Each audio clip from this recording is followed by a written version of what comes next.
This is the story of a video game called The Stanley Parable. The Stanley Parable Ultra Deluxe Edition does a series of things that I've never seen any other game do. By the end of it, I didn't even know what game I was playing. I didn't know if it was supposed to be an expansion or a sequel, and I didn't know if I was supposed to be playing as Penelope, Stanley, or Jem. My mind was blown over and over and over again, and frankly, it's a 10 out of 10 for me. Oh, and full disclosure before we dive into things, I was given early access to this game by one of the developers.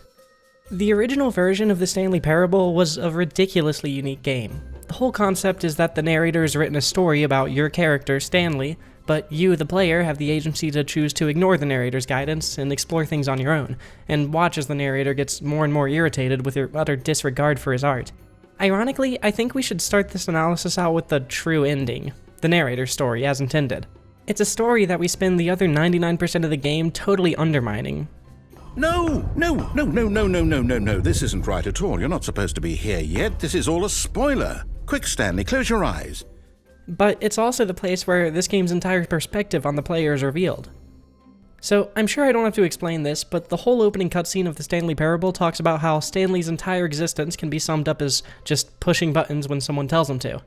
Then, following the true ending, Stanley learns to think for himself and shuts down the mind control machine that was making him push those buttons and finds his freedom. Of course, the irony behind this is that we can only get the true ending by doing exactly what the narrator tells us. WASD, we're just supposed to push these buttons exactly as the narrator intended. In fact, at the end of this story, the narrator literally tells us to push a button.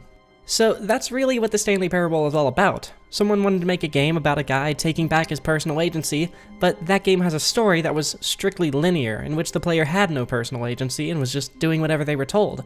Everyone always makes fun of me for my love of this floaty, esoteric term, but it's classic ludonarrative dissonance. The story is telling us one thing, but the gameplay is telling us something different. It's like a horror game where the protagonist is horrified, but the player isn't scared at all. Stanley's rebelling, but the player controlling him is being perfectly obedient. Naturally, after seeing this ending, the player's going to want to take some freedom for their own, and so they're going to start rebelling against the narrator and breaking his beautiful work of art. That's when the game really begins. See, when a player encounters ludonarrative dissonance, they start playing the game in a way that it wasn't intended. If at some point SWAT 4 fails to make you feel like a real SWAT officer, you're just going to start pepper spraying the old lady for fun. That's really what we're doing here, and it's why the narrator gets so frustrated by Stanley during the other endings. He's not really mad at Stanley, he's mad at himself for failing as a game designer. He wrote the true ending, but he totally ignored the player's role in the game, and so the player didn't want to play along with his story as a result. So that's what it's really all about, just a storyteller failing to get someone engaged in a story and then blaming them for not seeing it the way he sees it. This doesn't just begin and end in the video game either, it extends to all art, and really just communication in general. Let's say I write an incredibly long, sad instrumental song. In my mind, that song is about Burger King always overcooking my mozzarella sticks. There aren't any actual lyrics, but that's what my motivation behind the song was. Then I release the song and people start making blog posts about how the song is about gender dysphoria or World War II, or call it an ironic statement about sad songs that don't have lyrics. It would be super frustrating. I poured my heart out into this mozzarella stick song, I faced my fears and showed the world my true self, and they all thought I was just talking about World War II or something. This is why I think everybody in a creative field should just go ahead and come to terms with the idea of the death of the author. Really, as soon as I showed my mozzarella stick song to someone else, it stopped being mine, and it stopped being about mozzarella sticks. This song became whatever the other person needed it to be. Who cares what the author says? What matters is what you think and how you feel. Remember, this isn't necessarily what the Stanley Parable is about, this is what I see it as. That was the narrator's problem. He couldn't come to terms with the death of the author. In his mind, anyone who doesn't see the art the way he intended for it to be seen is just dumb or dismissive or self-centered. In reality, it's his fault for not communicating his ideas well enough, or, in other words, for not making the player feel like they were fighting against the system like Stanley is in the true ending. So when I booted up the Stanley Parable Ultra Deluxe Edition, this is basically where I was at. I had all these cool ideas about the death of the author and the role of the observer in the artistic process, and really I had no idea what the game could do to expand on that concept without just undermining it. Oh cool, we're just gonna get more endings where the narrator gets annoyed that you aren't following a story. Yeah, I get it. In fact, I was worried that the early access key would be wasted on me, because I wouldn't have anything new to say about the Stanley Parable that I didn't already say in my video on the previous version. Frankly, I couldn't have been more wrong.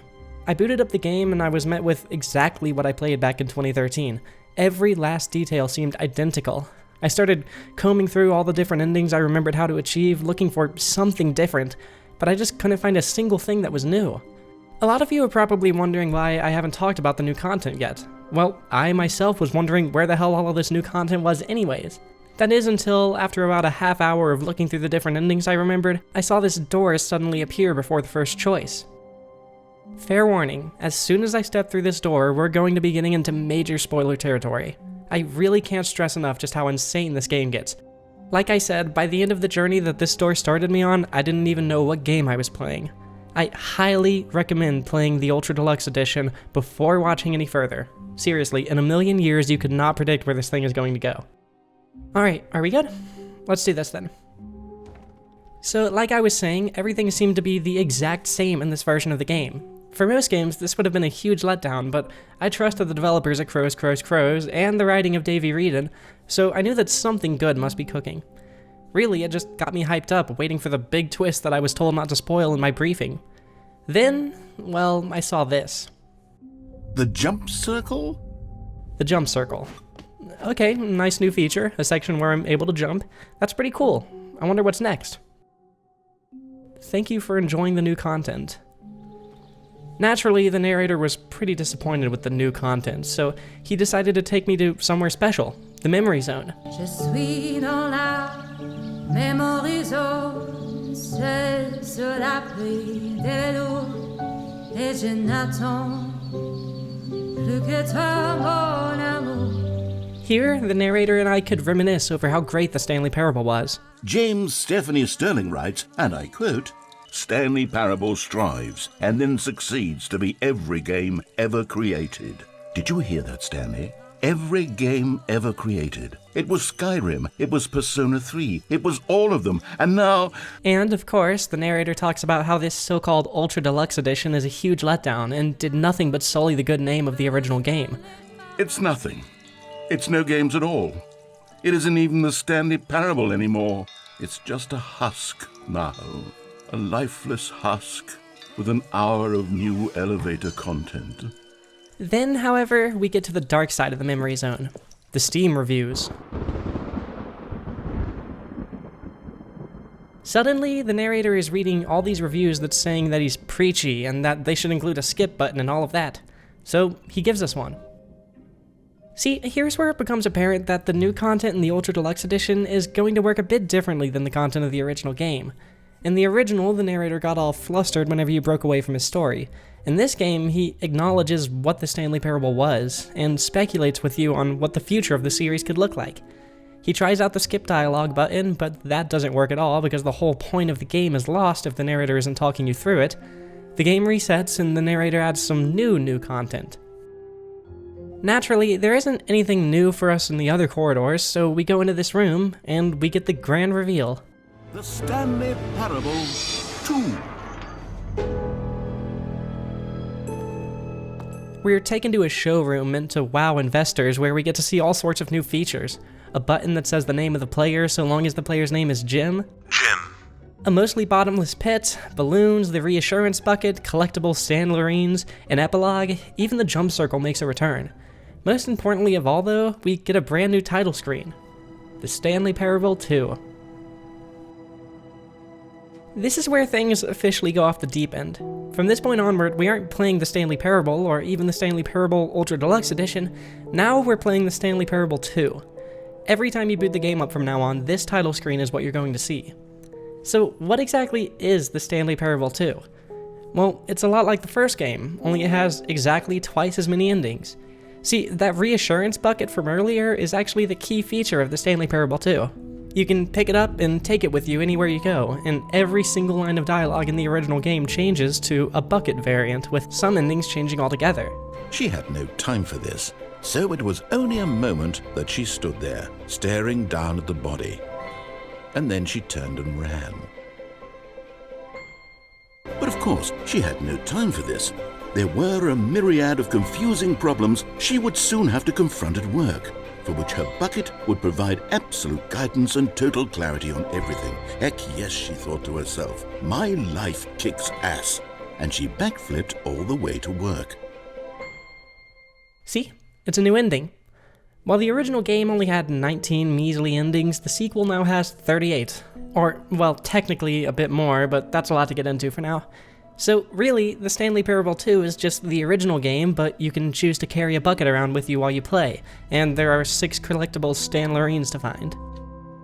So we've accounted for all the new features, right? We've got the button that says gem, and the balloons, and the reassurance bucket, and the collectibles, and the mostly bottomless pit, and the jump circle, but we're still missing one key feature from the showroom, the epilogue.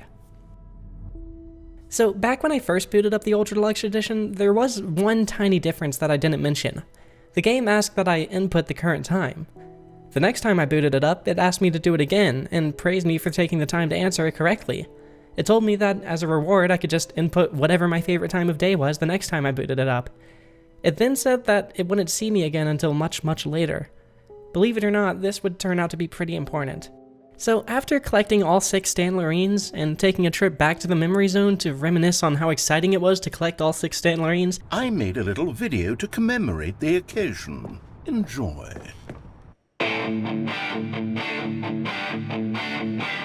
all that was left to do was to mess around in the game and see the bucket versions of all the endings. I learned all sorts of interesting things, like that the Stanley Parable was, itself, a bucket. I learned that buckets cannot actually speak. I learned that they can speak. I learned that buckets are an ancient species that drastically predate humans. But one particularly important moment was the secret ending, where you back out of the boss's office before the doors close. Normally, you backtrack all the way down to Stanley's office and get in an escape pod to leave the game.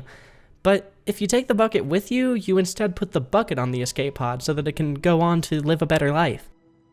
Once I had done all of those things, I played the game a bit longer to get some achievements and eventually closed it out to do some other stuff. But the next time I booted the game up, I had a new button on my screen, Epilogue. This was it. This would be the final piece of new content. I found Stanley in a desert on a destroyed Earth. He walked the desert for days or months or years, but eventually we found the destroyed remnants of the memory zone. In it, all that was left of the Stanley Parable 2 was a few buttons that say Gem, a couple of Stanlerines, a definitively bottomed pit, a review bombing the game for being dull and uninspired, saying that the characters like the mostly bottomless pit are way less interesting than characters like the Stanley Parable adventure line, and lastly, a news article saying that the Stanley Parable devs promised to not push out any more sequels to the game.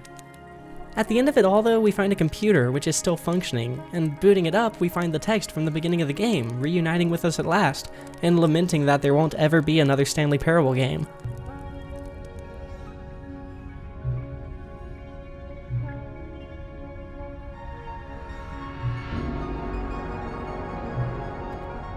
This is where we get to the, let's say, the moral to the quote-unquote story.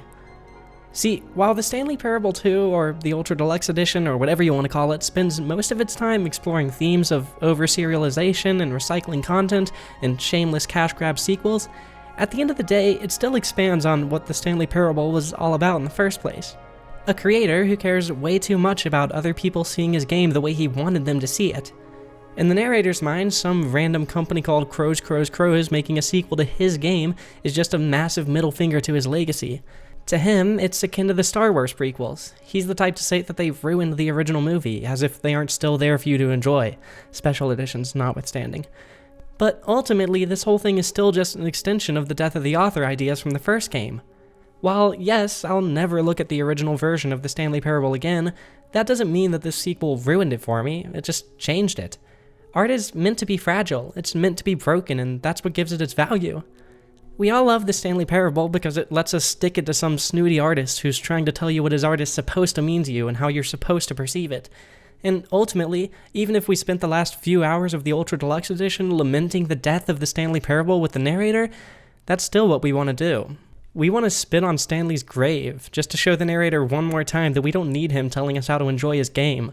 So that's where we get to what, for now, I'm pretty comfortable calling the ending of the Stanley Parable Ultra Deluxe Edition. That text from the beginning of the game, it just wants to churn out a million dry, uninspired sequels until the sun explodes, just to spite that snooty narrator. So from this point onwards, every single time you boot up the Ultra Deluxe Edition, you create a new sequel out of randomly generated words, and a title screen is created to match it. Right now, I'm playing the Stanley Parable 15, Stanley's Tiny Challenge, and the narrator is rolling over in his grave at the thought of it. There aren't actually any new features. It's the exact same game as the Stanley Parable 2, but man, it feels good to show the narrator that I'm the boss and that I'll do whatever I damn well please to his beloved game. So now, here I sit at the end of what can most easily be described as a new ending in the Stanley Parable. We all expected Ultra Deluxe to include dozens of new endings, but really it felt to me like one ending that took place over multiple restarts of the game, multiple different smaller endings, and even a sequel that basically counts as a whole separate game, and at the end of this ending, I'm just restarting the game over and over, infinitely creating new sequels. I'll probably be at the Stanley Parable 30 by the time I finish this video. The narrator would cry if he could see what I was doing right now. Somebody needs to call homicide because we have absolutely murdered the author. Je suis dans la même horizon, c'est sur la pluie des vélos, et je n'attends plus que toi, mon amour.